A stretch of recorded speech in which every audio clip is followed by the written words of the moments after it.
Welcome to our channel. हम आप लोगों के लिए एक सीरीज लेके आ रहे हैं, जिस सीरीज के अंदर हम प्राइस एक्शन को डिकोड करेंगे। अब देखो, जो भी बिल्कुल फ्रेशर है मार्केट के अंदर, प्राइस एक्शन वर्ड को लेके कंफ्यूज ना हो। आप लोग ये सीरीज फॉलो करोगे, धीरे धीरे आप लोगों को पता लग जाएगा कि प्राइस एक्शन का मीनिंग होता क्या है।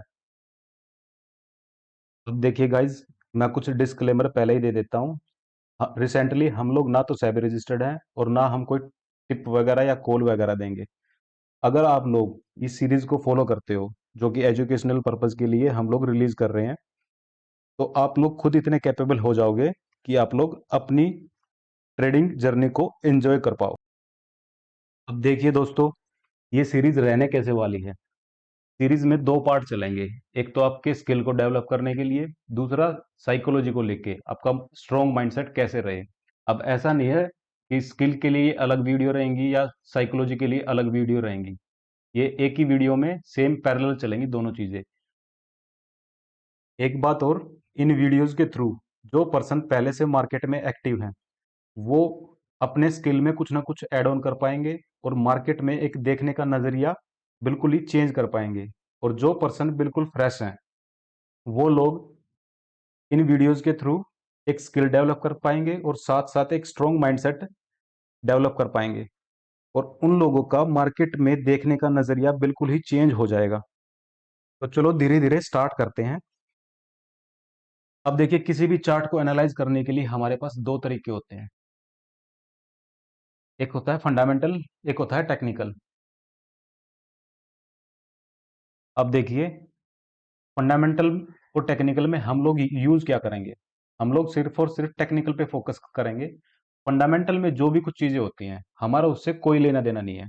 हम सिर्फ और सिर्फ टेक्निकल का यूज करेंगे किसी भी चार्ट को एनालाइज करने के लिए। अब देखिए, टेक्निकल में भी मल्टीपल तरह के चार्ट होते हैं, तो हम कौन सा चार्ट यूज करेंगे। और टेक्निकल में एन नंबर ऑफ थ्योरीज हैं, हम कौन सी थ्योरी यूज करेंगे। तो चलिए एक बार चार्ट पर चलते हैं। चार्ट पे एक ओवरव्यू लेते हैं। मेरा एन नंबर ऑफ टाइप या मल्टीपल टाइप चार्ट से क्या मतलब है। अभी देखिए, जैसे कि चार्ट टाइप में अगर मैं जाता हूं, तो हमारे सामने लाइन चार्ट है, हमारे सामने बार चार्ट है। तो ये मल्टीपल तरह के चार्ट हैं, तो इनमें से हम कौन सा चार्ट यूज करेंगे। देखिए, हम कैंडल स्टिक चार्ट यूज करेंगे।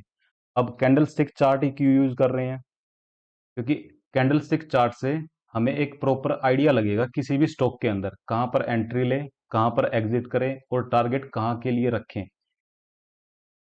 जो कि हमें फंडामेंटल में नहीं मिलता। इसलिए हम टेक्निकल में कैंडल स्टिक चार्ट यूज करेंगे। अब टेक्निकल के अंदर भी हम थ्योरी कौन सी यूज करेंगे, क्योंकि टेक्निकल के अंदर भी एन नंबर ऑफ थ्योरीज हैं।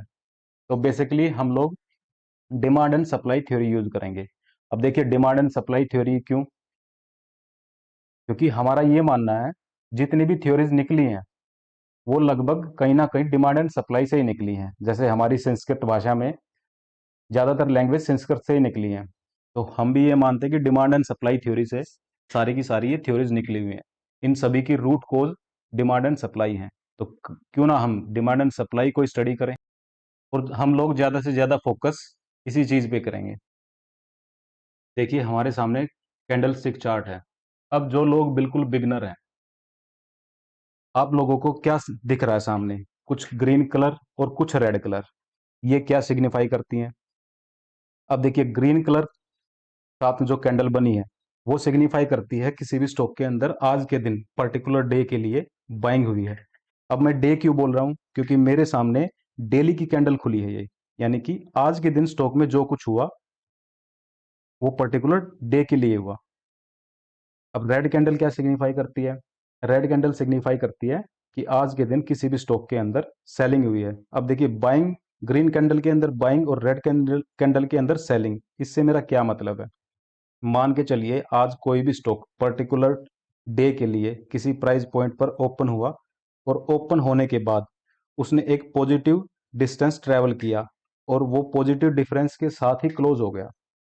अब ये पॉजिटिव डिफरेंस से क्या मतलब है मेरा, इसको ऐसे समझते हैं। मान के चलिए, ये स्टॉक आज 100 रुपीज़ पे ओपन हुआ और 100 रुपीज़ पे ओपन होने के बाद इसने एक पॉजिटिव डिस्टेंस ट्रेवल किया और ये 120 पे जाके क्लोज हो गया। तो ये क्या सिग्निफाई कर रहा है, प्राइस ओपन होने के बाद प्राइस में एक बाइंग आई और वो एक पॉजिटिव डिफरेंस के साथ जाके क्लोज हो गए। अब सेम लॉजिक से रेड कैंडल को भी ऐसे ही समझ सकते हैं। मान के चलिए ये स्टॉक आज 100 रुपीज पे ओपन हुआ और 80 रुपीज पे जाके एक नेगेटिव डिफरेंस के साथ क्लोज हो गया। तो इसमें हुआ क्या, ओपन होने के बाद कोई भी स्टॉक अगर वो एक नेगेटिव डिस्टेंस ट्रेवल करता है और नेगेटिव डिफरेंस के साथ ही क्लोज हो जाता है, तो वो ये कैंडल सिग्निफाई करती है कि आज के दिन उस स्टॉक के अंदर एक सेलिंग आई। तो यहाँ से एक पॉइंट निकलता है, किसी भी स्टॉक के अंदर अगर ग्रीन कैंडल बन रही है तो वो बाइंग सिग्निफाई कर रही है, और अगर रेड कैंडल बनती है तो वो सेलिंग सिग्निफाई कर रही है। कैंडल सिग्निफाई कर रही है सेलिंग को। अब देखिए कैंडल फॉर्मेशन को समझते हैं, क्योंकि जो बिल्कुल फ्रेशर हैं उनको ऐसा कुछ नज़र आ रहा होगा, कुछ फिल पार्ट है और कुछ स्टिक पार्ट है। ये क्या सिग्निफाई करती हैं, उसके लिए मैं आपको लेके चलता हूँ पेंट पर। अब देखिए मैंने आपके सामने एक रेड और एक ग्रीन कैंडल फॉर्म की है। हमें क्या नज़र आ रहा है, कुछ फिल पार्ट कुछ स्टिक पार्ट। अब इनको नाम देते हैं। फिल पार्ट को हम बोल देते हैं बॉडी पार्ट और स्टिक पार्ट को हम बोल देते हैं विक पार्ट। तो यहाँ से एक पॉइंट निकलता है, कोई भी कैंडल दो पार्ट से मिलकर बनती है, बॉडी पार्ट और विक पार्ट। अब देखिए इसको भी और सिंप्लीफाई करते हैं। उसके लिए मैं आपके सामने एक स्लाइड और लेके आ रहा हूँ, वहां पर समझते हैं। अब देखिए कैंडल कोई भी हो, ग्रीन हो या रेड हो, बॉडी पार्ट में अप साइड जो पार्ट होगा उसको हम अपर बॉडी बोलेंगे, डाउन साइड जो पार्ट होगा उसको हम लोअर बॉडी पार्ट बोलेंगे, और अप साइड जो विक होंगी उसको अपर विक, डाउन साइड जो विक होंगी उसको लोअर विक। तो अब देखिए ग्रीन कैंडल हो या रेड कैंडल हो, ये प्रॉपर्टी सेम रहेंगी ऑलवेज। तो इनमें डिफरेंस क्या होता है, अब डिफरेंस को समझते हैं। ग्रीन कैंडल में lower body part always opening price होगा और upper body part always closing price होगा। वही रेड कैंडल में जस्ट इसका opposite, upper body part always opening price होगा और lower body part always closing price होगा। अब देखिए ये तो कहानी हुई ओपनिंग प्राइस और क्लोजिंग प्राइस की, लेकिन ये हाई और लो क्या डिनोट कर रहे हैं। देखिए कोई भी कैंडल ओपन होने से लेकर क्लोज होने के दौरान एक हाई और लो फॉर्म करती है। तो अपर विक ऑलवेज हाई को डिनोट करेगी और लोअर विक ऑलवेज लो को डिनोट करेंगे। तो यहाँ से एक कैंडल की चार प्रॉपर्टीज निकलती हैं, ओपन क्लोज हाई लो। देखिए विक पार्ट और बॉडी पार्ट को लेके हमें चार्ट पर क्या क्या फॉर्मेशन मिल सकती है किसी भी कैंडल की, अब उसको समझते हैं। उसके लिए मैं एक अनदर स्लाइड लेके आ रहा हूँ। देखिए यहाँ पर फर्स्ट कैंडल में, ग्रीन कैंडल में हमें क्या नजर आ रहा है कि इसकी लोअर विक नहीं है, और सेकंड कैंडल में उसकी अपर विक नहीं है। सिमिलरली रेड कैंडल में भी ऐसा ही नजर आ रहा है, और लास्ट में हमें नजर आ रहा है इन कैंडल में अपर और लोअर विक पार्ट है ही नहीं। तो ये क्या सिग्निफाई करती है। अब देखिए ग्रीन कैंडल में हम मान के चलते हैं लोअर विक नहीं बनी। तो हमने अभी पढ़ा था कि एक कैंडल की चार प्रॉपर्टीज होती हैं, opening closing high low. Green candle का ओपनिंग प्राइस ये होगा, लेकिन इसकी विक पार्ट तो बने ही नहीं है, तो इसका लो क्या माने, हम इसी को इसका लो मान लेंगे, और ओपनिंग और लो प्रॉपर्टी इस कैंडल की सेम हो जाएंगी। सेम लॉजिक से अगर अपर विक किसी कैंडल में नहीं बनती है ग्रीन कैंडल के अंदर, तो उसकी ओपनिंग और हाई पॉइंट ये दोनों प्रॉपर्टीज सेम हो जाएंगी। And same logic in red candle. लेकिन लास्ट में एक ऐसा केस है, ना तो हमारे पास अपर विक है ना लोअर विक है, तो इस केस में क्या होगा। अब ग्रीन कैंडल के केस को समझते हैं। हमें पता है कि ग्रीन कैंडल में लोअर बॉडी ओपनिंग प्राइस होता है, तो इसकी ओपनिंग प्राइस और इसका लो ये दोनों प्रॉपर्टी सेम रहेंगी। क्लोजिंग प्राइस और इसका हाई ये दोनों प्रॉपर्टी सेम हो जाएंगी। सेम रेड कैंडल के केस में हमें पता है कि रेड कैंडल का ओपनिंग प्राइस अपर बॉडी होती है, तो ओपनिंग प्राइस और इसका हाई ये दोनों सेम हो जाएंगे, और इसका क्लोजिंग प्राइस और इसका लो ये दोनों सेम हो जाएंगे। अब देखिए अभी तक हमने जो पढ़ा, अब उसको एक बार चार्ट पर समझते हैं।